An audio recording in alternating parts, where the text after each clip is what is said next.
Thank you so much. My name is Maneno. I'm the woman member of parliament of Obongi. I left Obongi this morning at 8:25. Normally, when I leave Obongi, the time I'll take on the road to Kampala is 7 hours. Now, the 7 hours, I've used it from Obongi to Pakwach because I moved from Obongi, Ajumani, Gulu, Nwaya, again back to West Nile. Now proceeding to Kampala, meaning that the time we are going to take from here again to Kampala is another time. So the time that when people are consuming on the road is too much. And on top of that, you reach the gate, you have that stress of paying. My vehicle passes that 40,000. I myself, I pay 25,000, which is not bad for me. How about the village woman in Obongi? How about the farmers who normally go to Kampala to buy their items? How about the shopkeepers, the business women, the businessmen, the traders from West Nile, from Acholi, Lango, and Northern Uganda in large? What are they going to do to get that money? Most of these people, colleagues, they are doing business based on the 1 million that they get from PDM.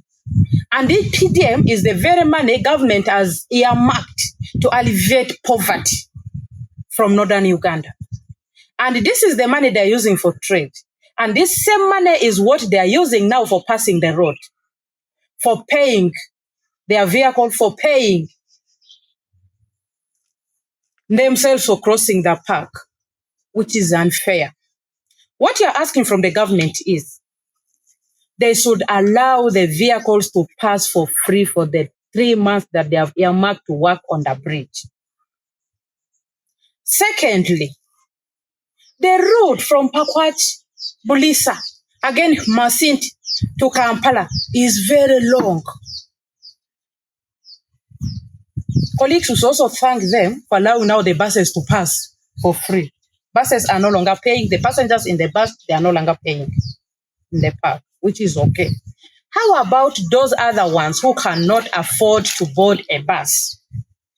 A fee from Obongi for a bus to Kampala right now is 70,000 because of the distance. It used to be 60. Now they have increased this to 70,000 because of the distance from Obongi to Kampala.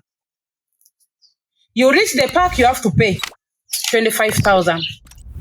That's now 95,000. You reach Kampala, you have to feed yourself. You reach Kampala, you have to accommodate yourself because you cannot go to Kampala and come back because there's no another route. We used to operate during the night. You can come from Kampala to West Nile or to Lango or to Acholi over the night. But this time around, you cannot cross at night, meaning that the road is already closed. We are not asking too much from government. We do appreciate the effort of government working for our people, but they should also now consider this particular one of waiving off the fees in the park. If they waive off that fees, we shall say that the government that I am worshipping, that is NRM government, has thoughts for its people, has thoughts for his people of West Nile, Acholi, and Lango, and in Northern Uganda. Recently, we had meeting as colleagues from Northern Uganda. We are the poorest in this country. Amid us being poor, amid us being in this huge amount of poverty that we are carrying on us, again, they have put this on us that we have to pay for the road that has been constructed for people to use. That is too much. As my colleague has said, we got a hint that the money they are collecting from the park doesn't go to the consolidated account. Where does the money go? Meaning the money that is collected from this park is not benefiting the Ugandans. It is not for the betterment of this country. It is only for UWA. So if UWA is collecting this money and using it from the source, how shall they account on that money that they're collecting from the people? The accountability will always be zero. We even don't know whether whatsoever they're collecting from the park is being implemented. They're being using it so well. If you go just here at the gate, there's no good toilet at the gate of Pakwach. There's no toilet there. and they are collecting money on daily basis. What activities are they carrying on based on the money that they have collected from the wananchis of northern Uganda? They have been claiming that if they stop collection, it will be so hard for them to identify whether this is a tourist or this is a national. We have national IDs. If they want us to prove that we are real nationals of Uganda, they should now demand us to give them a national IDs to prove that some of us are not tourists. We are using the road. We are going home. That one will help us. They can identify their tourists based on national IDs, based on their passports that they use for accessing the country, because most of these tourists are not from Uganda. Most of them are coming from outside countries. So they can use the passports, they can use the national IDs to identify their tourists that are coming into the park to see the animals at a cost, which is not bad for us as a country. But all we need from the government is only one thing, that they have to waive off the fee they are charging on people of northern Uganda, the 25,000 and the 40,000 for the small cars. Then they allow our people to also enjoy the road. They should access the city. Most of northern Uganda people, more special West Nile, Acholi, and Lango, they are basing on business. And the business they are doing, the goods, they get it all the time from the center, from Kampala, from the city. We did not apply to be northerners. We found ourselves here. We didn't apply for it. God created us in northern Uganda for a purpose, not to be mistreated by the government, not to be handled as if we are not part of this government. We are part of the government. We always contribute to this government. We pay local revenue. In every local government, every individual, every citizen in Uganda, in directly or indirectly, they pay local revenue. So meaning we are part of this country. They should treat us with the care. They should treat us also with respect. Some of the talks that are now coming out after the close of the bridge, they are not favoring us as northerners. We are part of this country. We need to be part of this country. We shouldn't be isolated by some of these mistreatments of closing the road, asking for money. You should do this. I came from Kampala on Friday. Yes, I paid. I paid. Me, my driver, and the car. It was 95,000. We paid.